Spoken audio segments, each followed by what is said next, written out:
สวัสดีค่ะ Hello everyone in the world สวัสดีค่ำวันอาทิตย์ของประเทศไทยที่เมืองไทยจากอ่าวไทย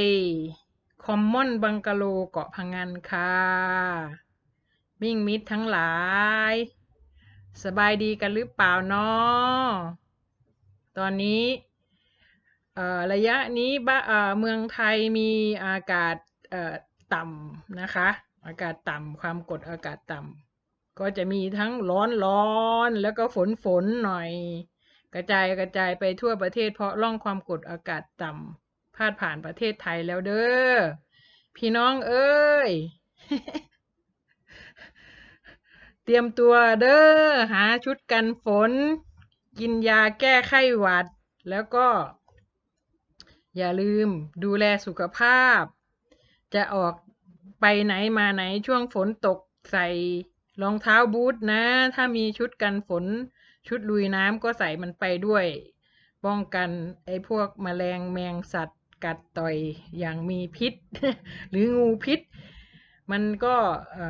ช่วยป้องกันได้เยอะนะอย่าไปเดินกันตัวล้นๆไปเดี๋ยวเอ่อไอ้พวกสัตว์แมลงมีพิษจะกัดจะต่อยเอาเด้อพี่น้องเอ้ยแล้วก็อีกอย่างหนึ่งนะมันจะมีพวกยุงไข่แล้วก็แมลงแมงวันสารพัดอย่างป้องกันกันด้วยเนอะดูแลตัวเองกันไม่ต้องไปคอยทางการว่าเมื่อไหร่เขาจะมาเมื่อไหร่อสมจะเอาไอ้เอ่อทรายอเบดมาแจกเด้อพี่น้องเด้อช่วยเหลือเจ้าของคว่ำไว้นะไอ้ภาชนะทั้งหลายก็ไปมันเข้าฤดูฝนแล้วเนาะช่วงนี้ที่ไหนฝนยังไม่ตกรออีกไม่กี่วันนะมันจะกำลังเดินทางมาแล้วมันจะตกอย่างสะใจเลยปีนี้อย่าลืมติดตามพยากรณ์อากาศกันนะไม่ใช่ล้อเล่นเนอะอยู่กับธรรมชาติเราแก้ไขหลังจากที่มันเกิดเหตุการณ์แล้วไปเรื่อยๆไม่ต้องตกใจอยู่อย่างมีสติอิสระเสรีประเทศไทยอบอุ่นเรามีความภูมิใจในการอยู่ประเทศไทยจริงๆนะสงสารพี่น้องทางอีสานประเทศลาวและประเทศที่มีอย่างกัมพูชาเวียดนามนี่ปีนี้น่าจะมีฤดูฝนเป็นเรื่องปกติหรือว่าเป็นเรื่องธรรมดาอยู่แล้วก็ไม่รู้เนาะเพราะว่าความเจริญของพื้นที่ถนนหนทางเจริญรุ่งเรืองมากเลยแล้วก็บางทีเขาก็สร้างสิ่งปลูกสร้างถนนมั่งไม่ได้ทำทางเดินน้ำให้ใหญ่ท่อก็ไม่ใส่ไว้เยอะๆทีนี้น้ำมันก็มาตามคันถนนสูงเท่าไหร่ตรงไหนที่ต่ำน้ำมันก็จะไปไหลลงตรงนั้นแหละ เอ่อบ้านเราพอมีถนนปุ๊บเราก็ปลูกบ้านติดริมถนนเลยเหมือนกันไม่มีคลองไม่มีทางเดินน้ำสงสารจริงๆนะคนที่มีถึงแม้ว่าน้ำจะท่วมขังอยู่นิดไม่นานนะถึงจะมาวืบเดียวแต่ท่วมถึงหลังคาเลยเก็บอะไรไม่ทันเลยนะพี่น้องเอ้ยเสียหายหลายแสนหลายล้านเลยเชียวแล้วก็เขาจะเยียวยาก็แค่500 บาท500 บาทเท่านั้นเองต่อ1 ไร่เนาะแล้วถ้ามันทำให้เราเขาจะเยียวยาเรามันก็ไม่มากไม่มายอะไรมันไม่คุ้มกับไอ้ข้าวของที่เราเสียหายเนาะข้าวของเครื่องใช้ภายในบ้านเฟอร์นิเจอร์อะไรที่มันแช่น้ำอ่ะแค่2 ชั่วโมงก็แย่แล้วนี่แช่มาเป็นอาทิตย์แล้วนะเราเห็นใจเราเข้าใจเด้อพี่น้องเอ้ย อย่าลืมเด้อติดตามพยากรณ์อากาศเดี๋ยวสิเอาลิงก์ของอาจารย์วัฒนามาติดไว้ใต้วิดีโอเด้อติดตามไว้พี่น้องลาวสปปลาวขันเจ้าได้เบิง ให้เจ้ากดลิงก์แล้วก็เบิ่ง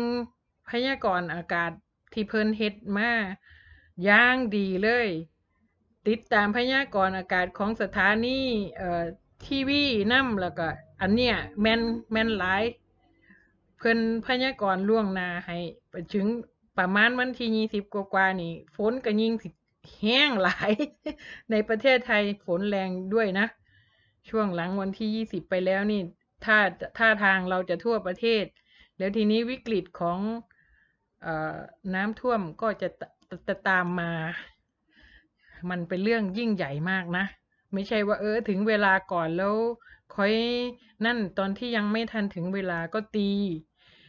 ชั้นวางของพวกเฟอร์นิเจอร์ให้สูงขึ้นไว้เนอะเสียดายของกว่าเราจะซื้อหามาได้ มันไม่ใช่เงินบาท2 บาทอย่าไปดูถูกมันนะของที่เรามีเขาเยียวยาเราก็ได้แค่ถุงยางชีพต้องช่วยตัวเองกันให้เยอะๆแล้วก็เนี่ยก็ต้องมีการระดมทุนช่วยกันไม่ทิ้งกันหรอกนะช่วยที่ตรงไหนได้ก็จะช่วยกับร่วมกันกับทุกคนเนอะอ่าวไทยวันนี้ที่เกาะพังงานมีฝนพรมเหมือนละอองฝนน่ะทั่วทั้งทะเลเลยอย่างไรเสียเราก็อยากจะส่งกำลังใจถึงทุกคนเหมือนเดิมแต่ไม่ต้องประมาทนะไปไหนเตรียมร่มเสื้อกันฝนรองเท้าบูทแล้วก็ชุดลุยน้ำที่มันเป็นชุดยาวชุดเอี้ยมถ้าใครมีกำลังซื้อก็ซื้อเก็บไว้บ้างก็ได้นะราคาไม่แพงหรอกตัวหนึ่งไม่ถึงถ้าสั่ง2 ตัวทั้งชุดให้มันเป็นชุดเอี้ยมใส่มาลุยน้ำได้สบายไม่ขาดง่ายด้วยนะไม่กี่ตังค์หรอกค่ะแต่ทีนี้ช่วงระยะนี้มีฝนมาฝนกำลังจะชุกมันเป็นเรื่องของฤดูฝนอย่าลืมดูแลสุขภาพกันนะคะ